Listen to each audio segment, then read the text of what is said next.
ദൈവമനുഷ്യൻ്റെ സ്നേഹഗീത അധ്യായം 24. സ്നാപകൻ്റെ പരിച്ഛേദനം. വീട് മുഴുവൻ ആഹ്ലാദിക്കുന്നു. പരിച്ഛേദന കർമ്മത്തിൻ്റെ ദിവസമാണ്. മേരി എല്ലാം നല്ല ക്രമത്തിലും ഭംഗിയിലും ഒരുക്കിയിരിക്കുന്നു. മുറികളിലെല്ലാം നല്ല പ്രകാശമുണ്ട്. ഏറ്റവും നല്ല വിരികൾ, പെരുമാറ്റ സാധനങ്ങൾ, കസേരകൾ, ഇരിപ്പിടങ്ങൾ ഇവ അലങ്കാരത്തിന് മോടി കൂട്ടുന്നു. ധാരാളം ആളുകൾ വന്നിട്ടുണ്ട്. ആൾക്കൂട്ടത്തിനിടയിൽ അവരുടെ ആവശ്യങ്ങൾ അന്വേഷിച്ചുകൊണ്ട് വിനയം മുറ്റി നിൽക്കുന്ന ലാഘവത്തോടെ മേരി നീങ്ങുന്നു. നല്ല ഭംഗിയുള്ള വെള്ള ഉടുപ്പുകൾ ധരിച്ചിരിക്കുന്ന മേരി എത്ര സുന്ദരി! എലിസബത്തിന് ഇന്ന് തിരുനാൾ ദിനമാണ്. അവൾ അത് നല്ലതുപോലെ ആസ്വദിക്കുന്നു. ഒരു ഉത്തമ കുടുംബിനിയായി എല്ലാവരും ബഹുമാനിക്കുന്ന എലിസബത്തിൻ്റെ മടിയിൽ കുഞ്ഞിനെ കിടത്തിയിരിക്കുന്നു. പാല് കൊടുത്ത് തൃപ്തിയാക്കിയിട്ടുണ്ട്. പരിച്ഛേദനത്തിനുള്ള സമയമായി. അവനെ ഞങ്ങൾ സക്കറിയാസ് എന്ന് വിളിക്കും. നീ വൃദ്ധനായില്ലേ? നിന്റെ പേര് തന്നെ കുട്ടിക്ക് കൊടുക്കുന്നതാണ് ഉചിതം, പുരുഷന്മാർ പറയുന്നു. ഒരിക്കലും പാടില്ല. അവൻ്റെ പേര് ജോൺ എന്നായിരിക്കണം. അവൻ്റെ പേര് ദൈവത്തിൻ്റെ ശക്തിക്ക് സാക്ഷ്യം വഹിക്കുന്നതായിരിക്കണം, എലിസബത്ത് പറയുന്നു. എന്നാൽ നിങ്ങളുടെ ബന്ധുക്കളുടെ ഇടയിൽ ആർക്കെങ്കിലും ആ പേരുണ്ടോ? അതുകൊണ്ട് കുഴപ്പമില്ല. അവൻ്റെ പേര് ജോൺ എന്നായിരിക്കണം. സക്കറിയാസ് എന്ത് പറയുന്നു? നിന്റെ പേര് തന്നെ കുട്ടിക്ക് കൊടുക്കണമെന്നല്ലേ നീ ആഗ്രഹിക്കുന്നത്? സക്കറിയാസ് നിഷേധാർത്ഥത്തിൽ തലകുലുക്കുന്നു. എഴുത്തുപലക എടുത്ത് അദ്ദേഹം എഴുതുന്നു. അവൻ്റെ പേര് ജോൺ എന്നായിരിക്കണം. ഇത് എഴുതി കഴിഞ്ഞതോടെ അവൻ സംസാരിച്ചു തുടങ്ങി. ഇങ്ങനെ കൂട്ടിച്ചേർത്തു. കാരണം ദൈവം ഒരു വലിയ അനുഗ്രഹം അവൻ്റെ പിതാവായ എനിക്കും അവൻ്റെ അമ്മയ്ക്കും അവനും നൽകിയിരിക്കുന്നു. ദൈവത്തിൻ്റെ പുതിയ ദാസനായ ഇവൻ അവൻ്റെ ജീവിതം മുഴുവൻ ദൈവമഹത്വത്തിനായി ചെലവഴിക്കും. ദൈവത്തിൻ്റെ മുമ്പിലും മനുഷ്യരുടെ മുമ്പിലും അവൻ വലിയവനെന്ന് വിളിക്കപ്പെടും. കാരണം അത്യുന്നതനായ കർത്താവിന് അനുതപിച്ച ഹൃദയങ്ങളെ അവൻ നൽകും. ദേവദൂതന്മാർ അങ്ങനെ പറഞ്ഞു. എന്നാൽ ഞാനത് വിശ്വസിച്ചില്ല. പക്ഷേ ഇപ്പോൾ ഞാനത് വിശ്വസിക്കുന്നു. ദിവ്യപ്രകാശം എന്നിലുണ്ട്. പ്രകാശം നമ്മുടെ ഇടയിലുണ്ട്. എന്നാൽ നിങ്ങളത് കാണുന്നില്ല. അതിനെ കാണുകയില്ല എന്നത് അതിൻ്റെ വിധിയാണ്. കാരണം മനുഷ്യരുടെ ഹൃദയങ്ങൾ അലസവും ആവശ്യമില്ലാത്ത ഭാരങ്ങൾ കൊണ്ട് നിറഞ്ഞതുമാണ്. എന്നാൽ എൻ്റെ മകൻ അതിനെ കാണും, അതിനോട് സംസാരിക്കും. ഇസ്രായേലിലെ നീതിമാന്മാരുടെ ഹൃദയങ്ങളെ അതിൻ്റെ പക്കലേക്ക് തിരിക്കും. അതിൽ വിശ്വസിക്കുന്നവരും ദൈവത്തിൻ്റെ വചനത്തിൽ എപ്പോഴും വിശ്വസിക്കുന്നവരും ഭാഗ്യവാന്മാർ. ഓ നിത്യനായ കർത്താവേ, ഇസ്രായേലിൻ്റെ ദൈവമേ, അവിടുന്ന് വാഴ്ത്തപ്പെട്ടവനാകട്ടെ. എന്തെന്നാൽ നിന്റെ ജനത്തെ നീ സന്ദർശിക്കുകയും അവർക്ക് രക്ഷ നൽകുകയും ചെയ്തിരിക്കുന്നു. അവിടുത്തെ ദാസനായ ദാവീദിന്റെ ഭവനത്തിൽ നിന്ന് ശക്തനായ രക്ഷകനെ അവിടുത്തെ വിശുദ്ധരായ പ്രവാചകന്മാരുടെ അധരങ്ങൾ വഴി ആദ്യകാലം മുതൽ ഞങ്ങളോട് അവിടുന്ന് വാഗ്ദാനം ചെയ്തതുപോലെ അവിടുന്ന് ഞങ്ങളെ ശത്രുക്കളിൽ നിന്നും ഞങ്ങളെ വെറുക്കുന്ന എല്ലാവരിൽ നിന്നും രക്ഷിക്കും. ഞങ്ങളുടെ പിതാക്കന്മാരോട് കരുണ കാണിക്കുന്നതിനും അങ്ങനെ അവിടുത്തെ പരിശുദ്ധമായ ഉടമ്പടി അനുസ്മരിക്കുന്നതിനും തന്നെ. ഞങ്ങളുടെ പിതാവായ അബ്രാഹത്തോട് അവിടുന്ന് ശപഥം ചെയ്തത് ഇതാണ്: എല്ലാ ഭയത്തിൽ നിന്നും നിങ്ങളെ മോചിപ്പിച്ച് നിങ്ങളുടെ ശത്രുക്കളുടെ കരങ്ങളിൽ നിന്നും നിങ്ങൾക്ക് രക്ഷ നൽകും. ഇത് ഞങ്ങളുടെ ആയുഷ്കാലമെല്ലാം അങ്ങേ സന്നിധിയിൽ വളരുന്നതിനും സ്വർഗത്തിൽ അങ്ങയെ ശുശ്രൂഷിക്കുന്നതിനും വേണ്ടി തന്നെ. മുഴുവൻ അവസാനം വരെ അദ്ദേഹം പറയുന്നു. അവിടെ സന്നിഹിതരായിരിക്കുന്നവർക്കെല്ലാം വിസ്മയം. ശിശുവിൻ്റെ നാമത്തെക്കുറിച്ചും സക്കറിയാസിന് സംഭവിച്ച അത്ഭുതത്തെയും അദ്ദേഹത്തിൽ നിന്നുതിർന്ന വാക്കുകളെയും കുറിച്ചും. സക്കറിയാസിന്റെ ആദ്യ വാക്കുകൾ കേട്ടപ്പോൾ എലിസബത്ത് സന്തോഷത്തിന്റെ ശബ്ദം പുറപ്പെടുവിച്ചെങ്കിലും ഇപ്പോൾ മേരിയെ ആലിംഗനം ചെയ്തുകൊണ്ട് കരയുന്നു. മേരി സന്തോഷപൂർവ്വം അവളെ തലോടുന്നു. പരിച്ഛേദന കർമ്മം ഞാൻ കാണുന്നില്ല. ശിശുവിനെ തിരിച്ചു കൊണ്ടുവരുന്നതാണ് ഞാൻ കാണുന്നത്. അവൻ ഉച്ചത്തിൽ കരയുന്നുണ്ട്. അമ്മ മുല കൊടുത്തിട്ടും അവൻ ശാന്തനാകുന്നില്ല.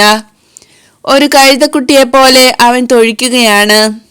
അപ്പോൾ മേരി അവനെ എടുക്കുന്നു, താരാട്ടുന്നു. ഉടനെ അവൻ ശാന്തനായി സമാധാനമായി കിടക്കുന്നു.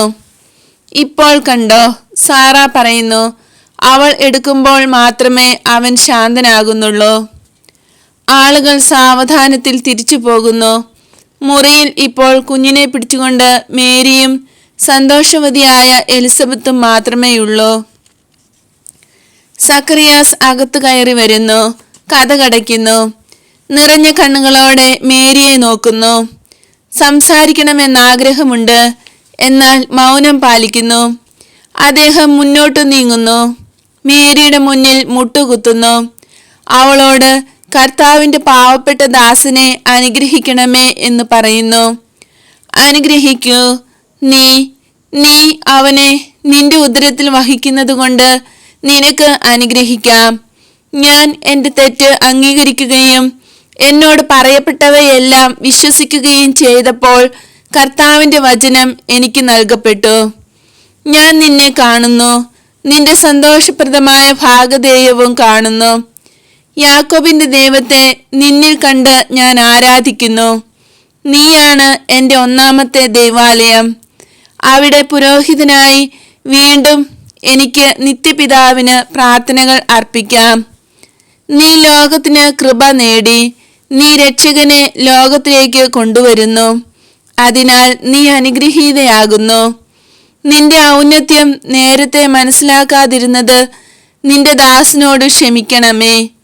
നീ ഇവിടെ വന്നപ്പോൾ എല്ലാ കൃപകളും നീ ഞങ്ങൾക്ക് കൊണ്ടുവന്നു.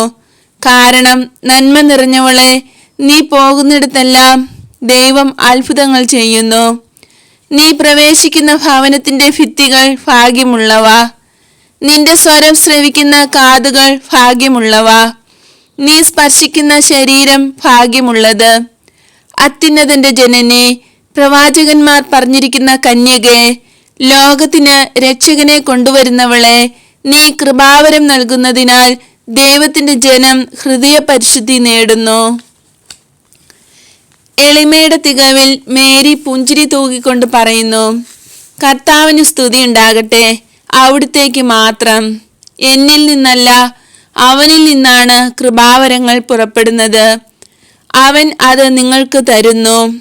അവനെ സ്നേഹിക്കാനും ഇനി ശേഷിച്ചിരിക്കുന്ന ജീവിതകാലം അത്രയും പരിപൂർണതയിൽ എത്തുന്നതിനുള്ള പരിശ്രമങ്ങളിൽ സഹായിക്കാനും, അങ്ങനെ എൻ്റെ പുത്രൻ നമ്മുടെ പിതാക്കന്മാർക്കും പ്രവാചകന്മാർക്കും കർത്താവിൻ്റെ നീതിമാന്മാരെല്ലാവർക്കും വേണ്ടി തുറക്കുവാനിരിക്കുന്ന സ്വർഗരാജ്യത്തിന് അർഹരാകാനും വേണ്ടിയാണിത്.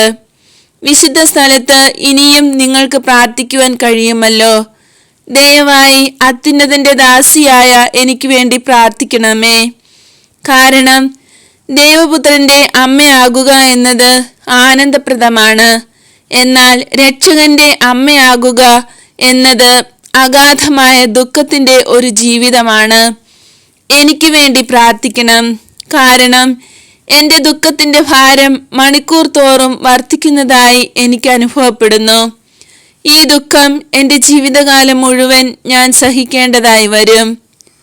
വിശദാംശങ്ങളൊന്നും ഞാനിപ്പോൾ കാണുന്നില്ലെങ്കിലും അത് വളരെ വലുതായിരിക്കും എന്നാണ് എനിക്ക് തോന്നുന്നത്. ലോകം മുഴുവനെയും ഒരു സ്ത്രീയായ എൻ്റെ തോളുകളിൽ വഹിച്ചുകൊണ്ട് ഞാൻ ഏകയായി സ്വർഗത്തിന് അർപ്പിക്കേണ്ടി വരുന്ന പക്ഷം അനുഭവപ്പെടുന്ന ഭാരത്തേക്കാൾ വലുതായ ഭാരമായിരിക്കും അതെന്ന് ഞാൻ വിചാരിക്കുന്നു.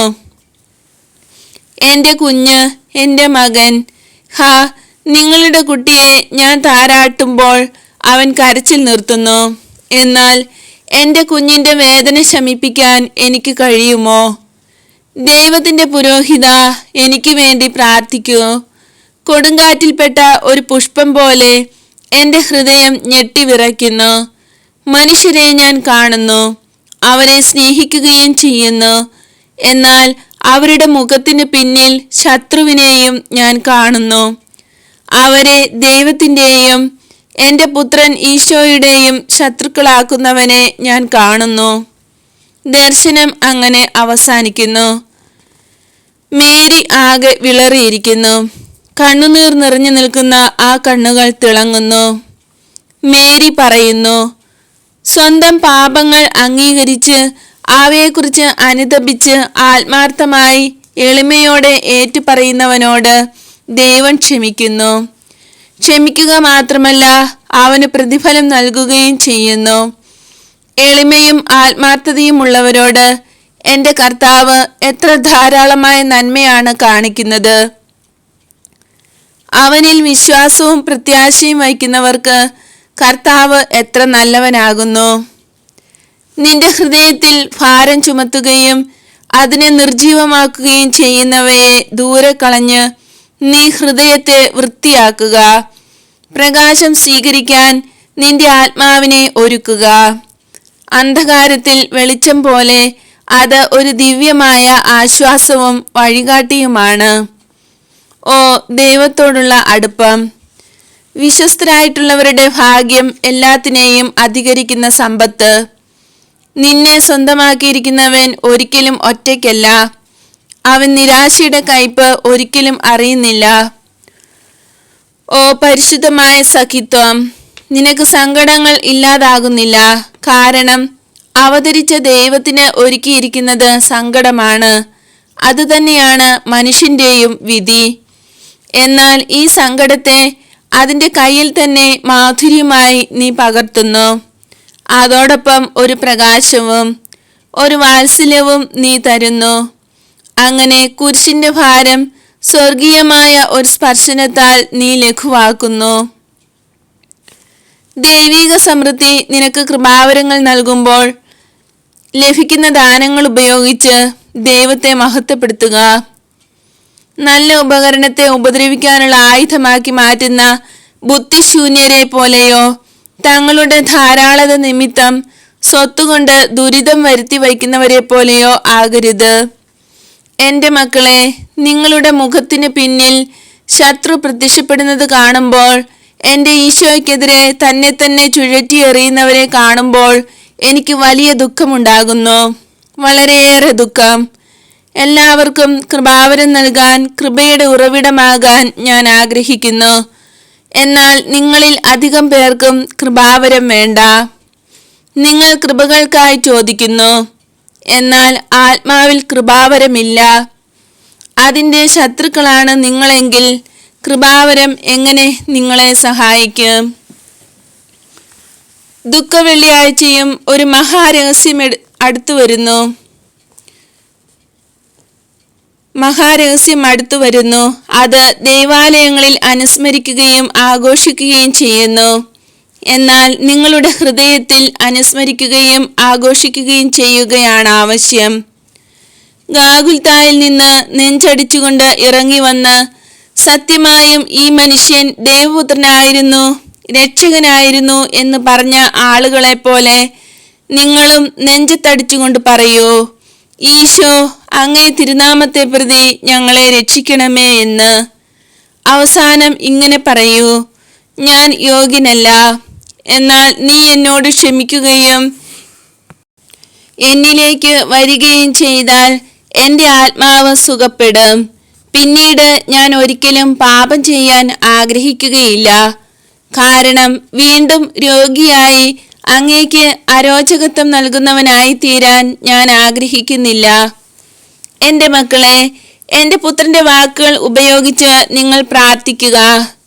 പിതാവേ, ഇവരോട് ക്ഷമിക്കണമേ എന്ന് നിങ്ങളുടെ ശത്രുക്കൾക്ക് വേണ്ടി പിതാവിനോട് പറയുക. നിങ്ങളുടെ തെറ്റുകൾ നിമിത്തമുള്ള അനിഷ്ടത്താൽ നിങ്ങളിൽ നിന്ന് അകന്നിരിക്കുന്ന പിതാവിനെ വിളിക്കുക. പിതാവേ, പിതാവേ, എന്തുകൊണ്ടാണ് നീ എന്നെ ഉപേക്ഷിക്കുന്നത്? ഞാൻ ഒരു പാപിയാണ്. നീ എന്നെ ഉപേക്ഷിക്കുന്ന പക്ഷം ഞാൻ നശിച്ചു പോകും. പിതാവേ, തിരിച്ചു വരണമേ. ഞാൻ രക്ഷപ്പെടുന്നതിനു വേണ്ടി തിരിച്ചു വരണമേ. നിങ്ങളുടെ നിത്യഭാഗ്യം, നിങ്ങളുടെ അരൂപി ഇവയെല്ലാം നിത്യപിതാവിനെ ഭരമേൽപ്പിക്കുക. പിശാചുക്കളുടെ ഉപദ്രവമേൽക്കാതെ അവയെ പരിരക്ഷിക്കുവാൻ അവിടുത്തേക്ക് മാത്രമേ കഴിയൂ. പിതാവേ, അങ്ങേ തൃക്കരങ്ങളിൽ എൻ്റെ ആത്മാവിനെ ഞാൻ ഭരമേൽപ്പിക്കുന്നു. ഓ, എളിമയോടും സ്നേഹത്തോടും കൂടെ നിങ്ങൾ നിങ്ങളുടെ ആത്മാക്കളെ ദൈവത്തിന് സമർപ്പിച്ചാൽ, വിട്ടുകൊടുത്താൽ, ഒരു കൊച്ചു കുഞ്ഞിനെ അവന്റെ പിതാവ് നയിക്കുന്നത് പോലെ അവൻ നിങ്ങളെ നയിക്കും. നിങ്ങളുടെ ആത്മാക്കളെ ഉപദ്രവിക്കാൻ യാതൊന്നിനെയും അവിടുന്ന് അനുവദിക്കുകയില്ല. ഈശോ തന്റെ മരണവേദനയിൽ പ്രാർത്ഥിക്കേണ്ടത് എങ്ങനെയെന്ന് നിങ്ങളെ പഠിപ്പിക്കാനാണ്. അവന്റെ പീഡാനുഭവത്തിന്റെ ഈ ദിവസങ്ങളിൽ ഞാൻ അത് ഓർമ്മിപ്പിക്കുന്നു. എന്നാൽ മേരി, ഒരമ്മയുടെ സന്തോഷം എന്നിൽ നീ കണ്ടു, അതിൽ മതിമറന്നുവല്ലോ. ദൈവത്തെ എൻ്റെ സ്വന്തമാക്കിയത് നിത്യേന വർദ്ധിച്ചുകൊണ്ടിരുന്ന ദുഃഖത്തിലൂടെയാണെന്ന വസ്തുത നീ ചിന്തിക്കുകയും ഓർമ്മിക്കുകയും വേണം. വചനമാകുന്ന വിത്ത് എന്നിലേക്ക് ഇറങ്ങിയതിനൊപ്പം ദുഃഖവും എന്നിലേക്ക് താണിറങ്ങി. ഒരു വൻ വൃക്ഷം പോലെ അത് വളർന്നു. അവസാനം അതിൻ്റെ മുകൾ ഭാഗം സ്വർഗത്തെ സ്പർശിച്ചു. അതിൻ്റെ വേരുകൾ നരകം വരെ ഇറങ്ങി. എൻ്റെ മാംസത്തിൻ്റെ മാംസമായ തിരുസുതന്റെ ചലനമറ്റ ശരീരം എൻ്റെ മടിയിൽ ഞാൻ സ്വീകരിച്ചപ്പോൾ, അവൻ്റെ പീഡനങ്ങൾ ഞാൻ കാണുകയും എണ്ണുകയും ചെയ്തപ്പോൾ, കീറിമുറിക്കപ്പെട്ട അവൻ്റെ ഹൃദയത്തെ ഞാൻ സ്പർശിക്കുകയും ചെയ്തപ്പോൾ, അങ്ങനെ എൻ്റെ ദുഃഖത്തിൻ്റെ പാനീയം അവസാനത്തുള്ളി വരെ കുടിച്ചപ്പോഴാണ് അത് സംഭവിച്ചത്.